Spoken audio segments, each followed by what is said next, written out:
There's a certain kind of power most people never discover. Not the power that announces itself, not the power that demands recognition, but the power that comes from being invisible while seeing everything. Most people fear being underestimated. They fight against it, correct it, prove themselves immediately. But there's a small group who understands something different, something dangerous. Most people's entire social strategy revolves around one goal: being seen accurately. They need you to know how smart they are, how capable, how experienced, how valuable. Someone underestimates them? Immediate correction. Actually, just so you know, for the record, it's automatic, reflexive, desperate, and it makes perfect sense, because in their mind, underestimation is dangerous. If people don't see your value, you won't get opportunities, won't get respect, won't get what you deserve. So they spend enormous energy managing perceptions, curating their image, broadcasting their competence. Every conversation becomes a performance. Every interaction, a chance to prove themselves. It's exhausting, and it reveals something. Their power is external. It depends on being seen correctly. But there's another way. Ancient strategists and philosophers understood something counterintuitive. Being underestimated isn't a weakness to correct. It's an advantage to protect. When someone underestimates you, they make a critical error. They lower their guard. They reveal more than they should, assume more than they should, overlook more than they should. And while they're busy underestimating you, you're gathering information they don't know you're capable of using. This isn't manipulation. It's just reality. People are less careful around those they've dismissed. The question is, why would you rush to correct that? First insight. When people underestimate you, you see who they really are. Watch what happens when someone thinks you're not important. Their politeness becomes optional. Their respect, conditional. Their patience, limited. They interrupt more, listen less, dismiss your input faster. This isn't cruelty, it's just honesty. They're showing you how they treat people they consider beneath them, and that's valuable information. Because the person who's kind only to those who can help them isn't kind. They're strategic. The person who respects only recognized authority doesn't respect principles. They respect power. When you're underestimated, you get to see people without their performance masks. You see what they're like when they think it doesn't matter. And that tells you everything you need to know. Second, underestimation is tactical freedom. In any competitive environment, business, social dynamics, negotiations, the person everyone's watching is at a disadvantage. Their moves are scrutinized, their mistakes magnified, their strategies anticipated. But the person no one's paying attention to? They can move freely, experiment, learn, fail without consequence, succeed without interference. Think about it. If everyone expects you to be exceptional, you're under constant pressure. One mistake and you've disappointed them, failed to live up to the image. But if they expect little, anything you do that's competent seems impressive. Anything skillful seems extraordinary. You're playing a game where the bar is set low and the attention is elsewhere. That's not a disadvantage. That's strategic positioning. Third insight. Being underestimated reveals whether your confidence is real. Most people's self-worth is built on external validation. They feel capable when others acknowledge their capability, smart when others call them smart, valuable when others treat them as valuable. So when someone underestimates them, it feels like a threat. Because it is a threat to a foundation that depends on recognition. But someone whose confidence is internal, being underestimated doesn't shake them. Because they're not confused about their abilities. They don't need your assessment to know what they're capable of. Their competence doesn't become real when you notice it.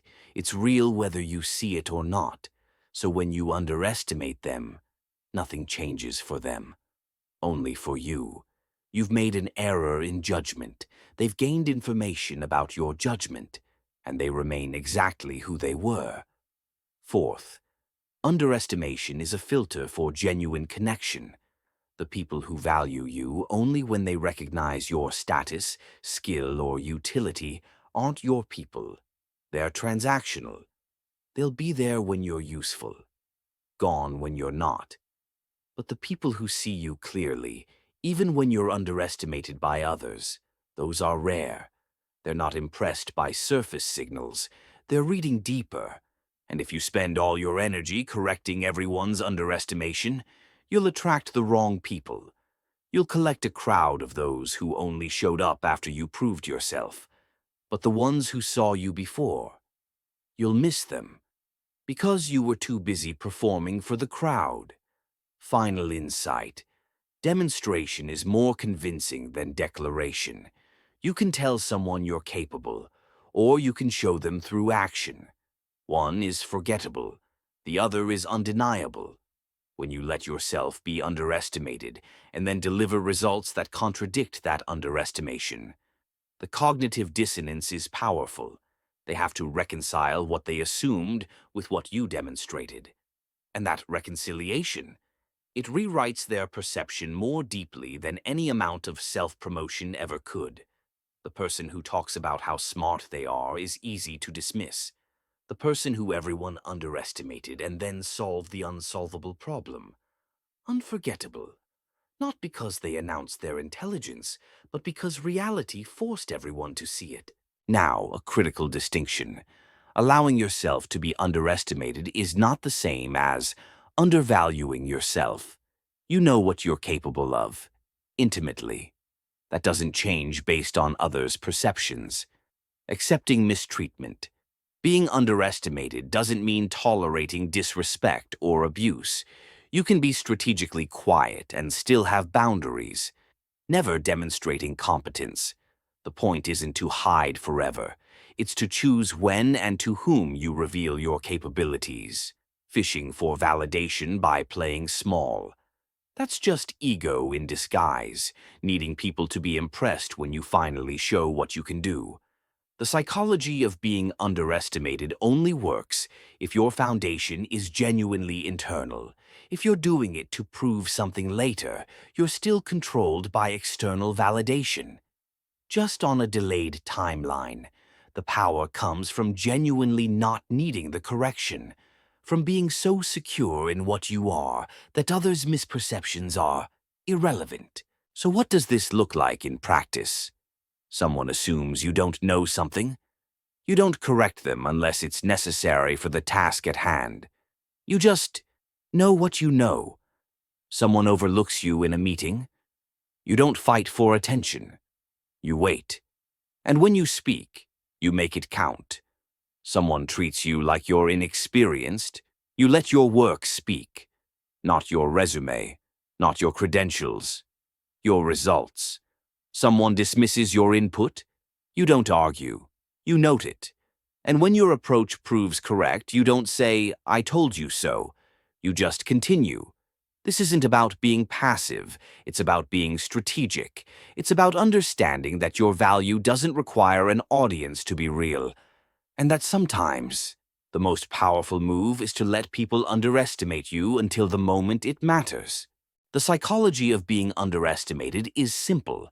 Most people's power depends on being seen, recognized, validated. So when they're underestimated, they panic, rush to correct, prove themselves.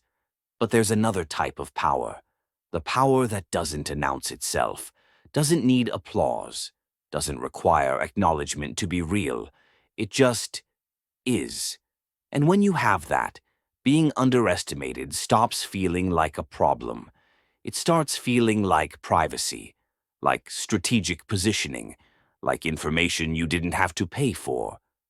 Think about that. Not with resentment, with curiosity. What do they reveal about themselves when they do? What freedom does it give you? And what would change if you stopped trying to correct it? If this perspective shifted something for you, you know what to do.